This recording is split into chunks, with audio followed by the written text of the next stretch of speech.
He was the ghost of Chicago. Until one girl looked into his eyes and saw a man worth saving. Hello, I've reviewed the proposal. Your thoughts?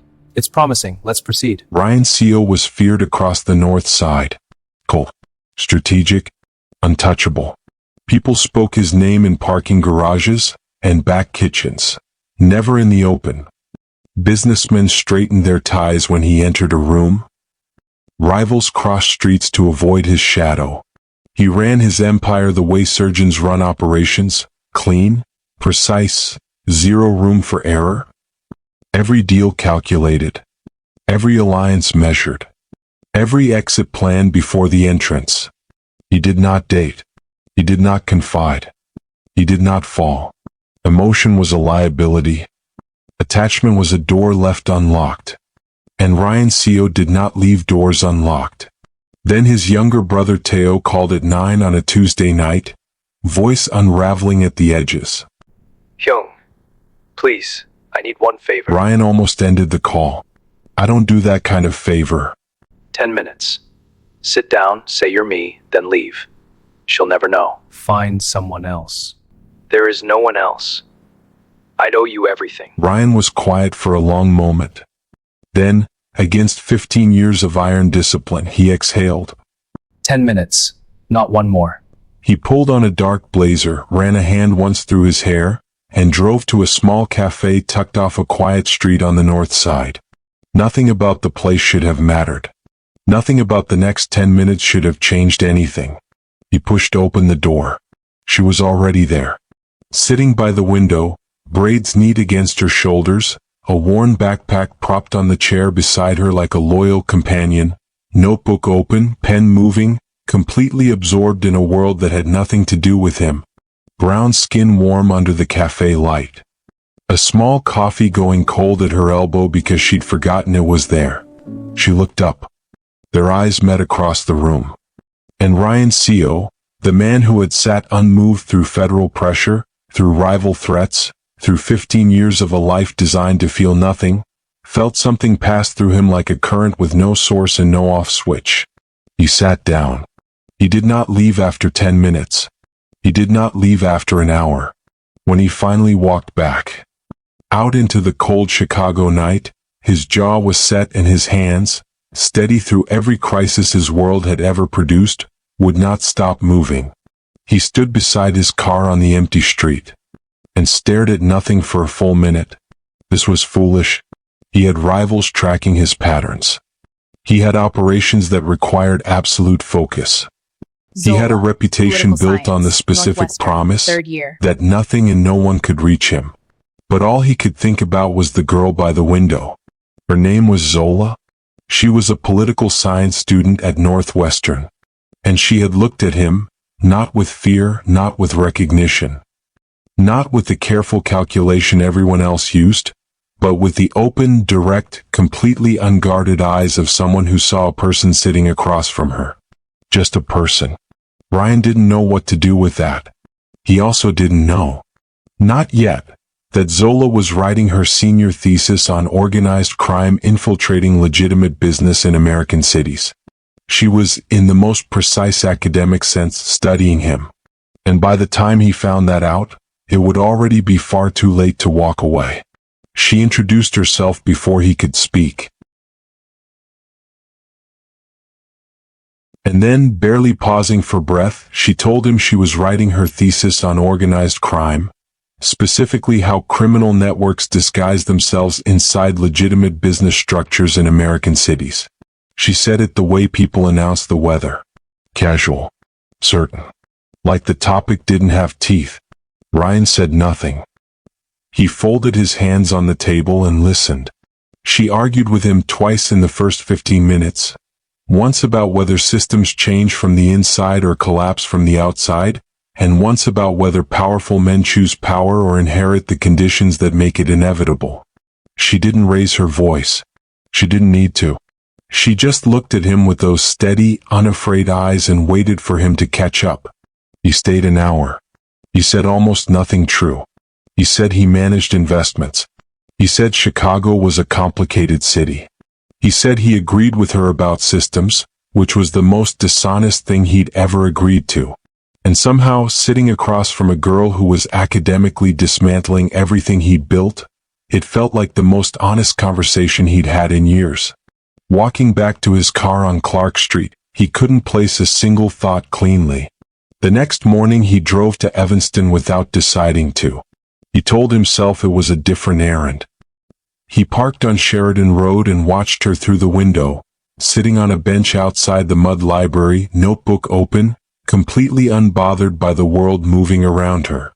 He recognized the feeling that came then. Not want. Not calculation. Fear of caring. He pulled away before she looked up. He checked his mirror turning onto Sheridan, and felt his jaw tighten.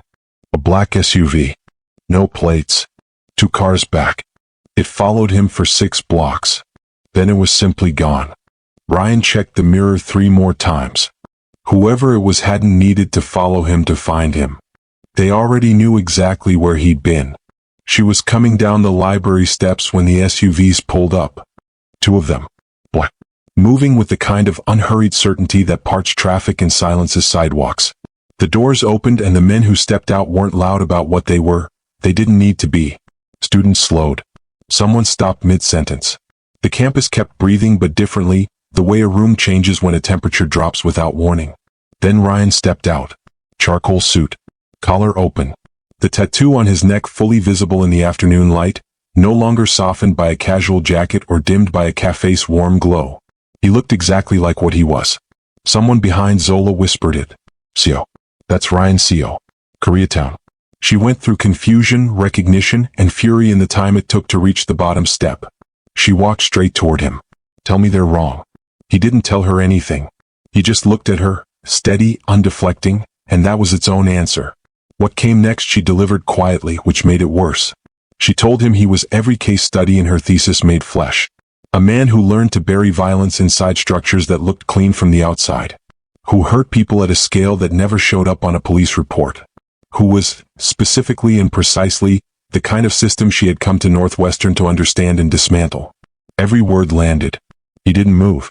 He didn't defend himself once. She walked away and didn't look back. That night his warehouse in Pilsen burned. His men sat around the conference table with their hands flat and their eyes expectant. Give the order. The silence stretched longer than it ever had. No retaliation. His voice was quiet. We're done with that. No one spoke. But in the back row, one man didn't look shocked.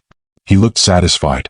He stood, slipped into the hallway, and made a call while the meeting was still unfinished. Ryun didn't see it. By morning, someone outside the organization knew he'd hesitated. And somewhere in the city, that information was already being used. 3 days after the warehouse burned, Ryun called a press conference. No guards at the door. No dark suits flanking the podium. He stood alone at the front of a downtown conference hall on West Wacker with nothing behind him but a white wall and a room full of people who had never once seen him stand somewhere with nothing to hide behind. He announced full legal transparency across every business holding under his name. Community reinvestment. Structured dissolution of every operation that couldn't survive a clean audit. He named figures. He named timelines. His financial team sat in the front row looking like men attending their own funerals. His voice didn't waver once. From their corners of the city, his rivals laughed. His former partners made calls. People who had built their own safety on his silence suddenly found themselves with nothing to lean on. The room buzzed with the particular discomfort of watching someone burn down something they built, deliberately, without flinching, in front of cameras. Across town in the Northwestern Student Union, Zola's laptop was open on a policy brief she hadn't read a word of in 20 minutes. The press conference was streaming in a small window in the corner of her screen. Her roommate leaned over, squinting. Isn't that? Yes, Zola said quietly. She watched until it ended. She didn't reply to his message that night. But she didn't block him either. She sat with that distinction for a long time before she closed the laptop. Days passed. She walked the Riverwalk on a Thursday evening because the library had gotten too loud and her thoughts had gotten too tangled and the water was the only thing that usually helped. She had mentioned that to him once, the first night, in the way you mention small things to strangers you'll never see again. He was already there. No guards. No car idling at the curb. Just Ryun, hands in his jacket pockets, standing in the amber spill of light off the river like he'd been waiting without counting the minutes. They walked. She said she didn't trust him. I know. She said he hurt people. I can't erase that. She said he looked her in the eye at that cafe table and let her believe an entire version of him that didn't exist. Yes, he didn't qualify any of it. Didn't reach for context or circumstance. Each admission landed and he let it. Then she stopped walking. They were standing beneath the Michigan Avenue Bridge, the river dark and slow beside them, the city moving distantly above. I don't see the man everyone describes, she said. Not softly. Not as a gift. Just as the truth she'd been carrying and couldn't justify holding back any longer. He asked for one chance. Not to explain himself. Not to reframe the past. Just to prove, going forward, that the man she didn't see was the one he was becoming. She looked at him for a long time. Then she nodded. What? Small. Certain. He walked her to the nearest cross street, watched her go, then turned back toward the parking structure alone. The city was loud around him in the specific way it gets after something quiet has just happened. He found the note under his windshield wiper on the second level. Folded once. No envelope. 4 words in clean block letters. She's not safe. He read it twice without moving. Then he looked up slowly, scanning the concrete pillars, the low ceiling, the shadows between parked cars, every ramp and corner and exit point his eyes could reach. Nothing. No movement. No sound that didn't belong. But someone had been close enough to touch his car. Close enough to leave 4 words and disappear completely inside 2 minutes. Ryan stood there in the silence of the parking structure with the note in his hand and understood something with cold clarity. Whoever this was, they weren't warning him away from Zola. They were warning him that they already knew she existed. And that was so much worse. Abina drove up from Atlanta on a Friday, which meant she had spent 8 hours alone with her thoughts and arrived with all of them organized. Ryan was waiting at the arrivals curb at O'Hare in a clean sedan. No driver, no second car, just him. He got out when he saw her.